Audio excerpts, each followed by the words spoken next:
அடி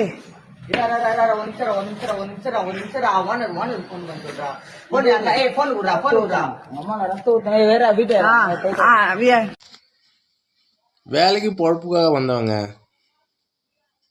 17 வயசு பசங்கன்னு சொல்லியிருக்கணும். ஆனால் அவங்க பண்ணியிருக்கிறது ராட்சசங்களை விட கஷ்டமானது. போதையில் உங்கள் ரீல் ஷூட்டிங்க்கு அவன் ஒத்துக்கலன்னு சொல்லிட்டாடா இப்படி பண்ணுறீங்க, அதுவும் போட்டு ஷூட் பண்ணி போடுறீங்க. என்ன மாதிரி நிலைமையில் இருக்குது உங்களுக்கு? இந்த மாதிரி பசங்க இருக்காங்க. இது அவங்களோட தப்பா, இல்லை நம்ம சொசைட்டியோட தப்பா, இல்லை அவங்களுக்கு போதையில் அவங்க பண்ணுறாங்களா? அந்த போதை உங்களுக்கு எப்படி கிடைக்கிது? எல்லாமே பிரச்சனை தான். ஆனால் வேலைக்கும் பொழப்புக்காக வந்த ஒருத்தரை இப்படி பண்ணிட்டு எப்படி தான் ஒருத்தன் வருவான் வேலைக்கு? இப்பாங்க 17 வயசு பிள்ளைங்க பண்ணுறாங்க. இது பிள்ளைன்னு சொல்ல முடியாது. 4 பேர் சேர்ந்து இப்படி பண்ணுறாப்புல. அது இன்னும் காட்ட முடியாது. அது ரொம்ப ரொம்ப க்ரூரமாக இருக்குது. அவங்க பிழைக்கணும். அந்த பையன் பிழைக்கணும். சூரஜ்னு சொல்லி அந்த பையன் இருக்கான்ல ஹாஸ்பிட்டல், அவன் பிழைக்கணும். இல்லைன்னா நான் இப்பவும் சொல்கிறேன், நீங்கள் அது வேணாம் இது வேணாம், நாம் இப்படி தான் இருப்போம், இது எங்கள் நாடு எங்கள் மண்ணுன்னு சொல்கிறீங்கல்ல. பிழைக்கிறவனும் வாழ வைக்கிறவனும் தமிழ்நாடுன்னு பேர் இருக்குது.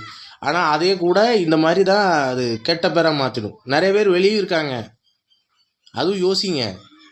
இந்தியாவில் மொத்தமாக அப்படி தான், இங்கே மட்டும் இல்லை, எல்லாருமே எல்லா இடத்துலையும் இருக்காங்க. யார் பண்ணாலும் தப்பு தான். மனுஷனாக பாருங்கப்பா நீங்கள். அது பிள்ளையும் கற்றுக் கொடுங்க. இவன் ஹிந்து, இவன் கிறிஸ்டின், இவன் முஸ்லீம், இவன் தமிழன், இவன் கன்னடா, இவன் மலையாளி. எதுக்கு மனுஷனாக பார்ப்போமே. உங்களுக்கு இருக்கும், உங்கள் விருப்பம் இருக்கும், உங்கள் அரசியல் விருப்பம் இருக்கும், உங்கள் பட விருப்பம் இருக்கும், உங்கள் ஹீரோ விருப்பம் இருக்கும், உங்கள் ஜாதி விருப்பம் இருக்கும், என்ன வேணால் வச்சுக்கோங்க. ஆனால் மனுஷனை இப்படி டார்ச்சர் பண்ணுறதாடா ஷூட் பண்ணி போடுவீங்க. இதான் நம்ம வரப்போகிற பசங்க பண்ணுவாங்களா? இது பண்ணக்கூடாது சார். யார் பண்ணாலும் தப்பு சார். எந்த அரசியல்வாதி இல்லை, எந்த மனுஷன் பண்ணாலும் தப்பு சார். இதில் அரசியல் அவங்க இனம் என்ன, மொழி என்ன, மதம் என்ன, அவன் எங்கேருந்து வந்திருக்கான், இதெல்லாம் பிரச்சனையே கிடையாது. இந்த மாதிரி சம்பவங்கள் நடக்கும்போது தான் நம்ம ஒன்று மொத்தமாக அதை கண்டித்து அதுக்கு உண்டான தற்காப்புகளை செய்து இதை தடுக்கணும் என்று சொல்லி விடுவது. அது 10 செகண்ட் கூட பார்க்க முடியாது. அது 10 செகண்ட் கூட பார்க்க முடியாது. அது எப்படி தான் பார்க்குறாங்களோ பிள்ளைங்க. அவங்கள ஒன்றும் பண்ண முடியாது. ஜுவனலில் விட்டு அவங்க திருந்தால் தான் உண்டு அவங்க லைஃபு. இப்போ அவங்கள சொசைட்டி ஒரு மாதிரி பார்க்க ஆரம்பிச்சிடுவாங்க. இன்னும் கேவலமாக போயிடுவாங்க.